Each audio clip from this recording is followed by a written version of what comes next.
आप देख रहे हैं भूतिया विला। दोस्तों, अगर आप चैनल पर नए हैं तो चैनल को सब्सक्राइब जरूर कर लें और साथ ही वीडियो को लाइक करके नीचे कमेंट बॉक्स में अपनी राय जरूर दें ताकि हम आपके लिए ऐसी ही भूतिया घटना और ला सके। तो चलिए बढ़ते हैं आज की कहानी की ओर। दोस्तों, यह उस समय की बात है जब मैं काफी समय तक बीमार रहा था, जिस कारण मुझे अपने ऑफिस में कुछ ज्यादा ही काम करना पड़ रहा था। जिस वजह से जब सुभाष ने मुझे घर चलने को कहा तो मैंने कह दिया कि तुम चले जाओ, मुझे अभी कुछ काम है, इसलिए मैं काम खत्म करके आऊंगा। फिर काम करते करते रात के अब 10 बज चुके थे और मुझे समय का ध्यान ही नहीं रहा। फिर मैंने अपना काम खत्म किया और पार्किंग से अपनी गाड़ी निकालकर घर की तरफ निकल पड़ा।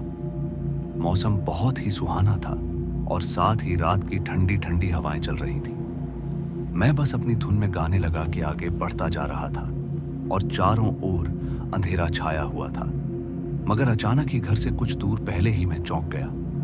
दरअसल मुझे लगा कि जैसे कोई साया मेरी गाड़ी के ठीक आगे आ गया हो, जिसे देखकर मैं एकदम से घबरा गया और मैंने झट से ब्रेक दबाया। लेकिन जब मैंने सामने देखा तब वहां पर कोई भी नहीं था। मगर अब मैं थोड़ा डर गया था, जिस वजह से मैं गाड़ी की स्पीड बढ़ाकर तेजी से घर की ओर बढ़ने लगा। फिर घर पहुंचकर मैंने हॉर्न बजाया तो सुभाष ने थोड़ी देर बाद घर का दरवाजा खोल दिया। फिर गाड़ी पार्क करके मैंने अपने साथ घटित हुई घटना के बारे में सुभाष को बताया, पर उसने मेरी बात को मजाक में टाल दिया। उसके बाद हाथ मुंह धोकर हम दोनों ने बैठकर खाना खाया और फिर मैं अपने रूम में सोने चला गया। मैं अपने रूम में पहुंचकर पलंग पर लेट गया और उस घटना के बारे में सोचने लगा कि आखिर वो था क्या और अचानक से कहां गायब हो गया। मगर ये सब सोचते सोचते मुझे कब नींद आ गई पता ही नहीं चला। फिर रात के 1 बजे अचानक खिड़की पर कुछ आवाज आई। उस आवाज से मेरी नींद खुली और जब मैंने खिड़की की ओर देखा तो खिड़की के बाहर मुझे एक अजीब सी परछाई दिखाई दी। मैं डरते डरते खिड़की की ओर गया। मुझे लगा कि शायद से कोई चोर होगा, जिस वजह से मैंने खिड़की खोलकर देखा, पर मुझे कुछ भी दिखाई नहीं दिया। मगर दिखाई तो दिया, और वो था बस दूर दूर तक का अंधेरा और दूर दूर तक फैला हुआ जंगल। खिड़की से आती हुई हवा मुझे इस वक्त थोड़ी अलग सी लग रही थी। ऐसा लग रहा था जैसे मानो कोई मेरी तरफ फूंक मार रहा हो। फिर मैंने अपनी खिड़की को बंद किया और दोबारा सोने की कोशिश करने लगा। फिर धीरे धीरे मुझे वापस से नींद आ गई, लेकिन अचानक फिर से खिड़की पर जोर का झटका लगा, जैसे कोई खिड़की को बहुत जोर से पीट रहा हो। और तब मैंने देखा तो रात के 2 बज रहे थे। फिर मैं जैसे ही उठा तो आवाज खुद ब खुद बंद हो गई और उस समय खामोशी इतनी थी कि मैं घड़ी की टिक टिक की आवाज साफ साफ सुन रहा था। फिर मैंने वापस से खिड़की खोलकर देखा, लेकिन इस बार खिड़की के बाहर मुझे फिर से वही एक अजीब सा काला साया दिखा। मैं उसे यहां देखकर पूरी तरह से डर गया और जोर से चिल्लाने लगा, कौन है वहां पर? बताओ कौन हो तुम? लेकिन उधर से मुझे कोई भी आवाज नहीं आ रही थी। फिर मैंने झट से कोने में रखा झाड़ू उठाया और खिड़की के बाहर देखने लगा, पर इस बार मुझे वहां पर कोई नहीं दिखा। फिर मैंने खिड़की बंद की और जैसे ही मैं पलटा कि अचानक से फिर एक आवाज सुनाई दी। फिर मैंने खिड़की खोलकर देखा तो जो मुझे दिखा उसे देखकर तो मैं पत्थर की मूर्ति के समान बन चुका था। दरअसल मैंने देखा कि एक भयानक सा काला साया खिड़की के उस पार हवा में लहरा रहा था और उसकी चमकती आंखें मुझे ही घूरे जा रही थी। फिर मैं चीखते हुए रूम से बाहर की ओर भागने की कोशिश करने लगा, मगर ना जाने मेरे रूम के गेट को क्या हो गया था कि वह अचानक से लॉक हो गया। मैंने गेट खोलने की बहुत कोशिश की, क्योंकि मेरे पास भागने का कोई और रास्ता नहीं था। फिर जब गेट नहीं खुला तो डर के मारे मैं मन ही मन भगवान के नाम का जाप करने लगा। फिर थोड़ी देर के बाद जब मैंने धीरे से अपनी आंखें खोली तो सब कुछ शांत था। फिर मैं धीरे धीरे डरते हुए खिड़की की तरफ गया और बाहर इधर उधर देखा, पर वह साया मुझे कहीं नहीं दिखा। लेकिन तभी अचानक से ठीक सामने पेड़ों की टहनियों में वही साया मुझे दिखाई दिया। फिर देखते ही देखते अंधेरे में गायब हो गया। मैं इन सब की वजह से पूरी रात सो नहीं पाया। मगर फिर जैसे तैसे रात गुजरी और सुबह हो गई। सुबह सब कुछ नॉर्मल दिखाई पड़ रहा था। फिर मैं और सुभाष दोनों ड्यूटी के लिए निकल पड़े। फिर शाम के 8 बजे एक बार फिर वापस से सुभाष ने मुझे पूछा, अरे भाई घर कब चलना है? फिर इस बार भी मैंने कल की तरह ही कह दिया कि तू चल आराम से, मैं आता हूं पीछे से। फिर मैंने जल्दी से अपना काम खत्म किया और फटाफट से अपनी बाइक से घर की ओर निकल पड़ा। दरअसल गाड़ी की सर्विस ना होने की वजह से आज मुझे बाइक लानी पड़ी। फिर मैं अपनी ही धुन में गुनगुनाते हुए जा रहा था कि अचानक से एक धमाका हुआ। तो मुझे एहसास हुआ कि बाइक में पंचर हुआ है। मगर मैं अपने घर के काफी करीब था, तो मैंने सोचा इतनी दूर आ ही गया हूं तो पैदल ही बाइक लेकर चला जाता हूं। फिर मैं पैदल ही चल दिया। पर जैसे ही मैं थोड़ा आगे गया तो वही जाना पहचाना हवा का झोंका मेरे कानों के पास से होकर गुजरा, जिसके कारण मैं एकदम से डर गया और धीरे धीरे कदमों से आगे बढ़ने लगा।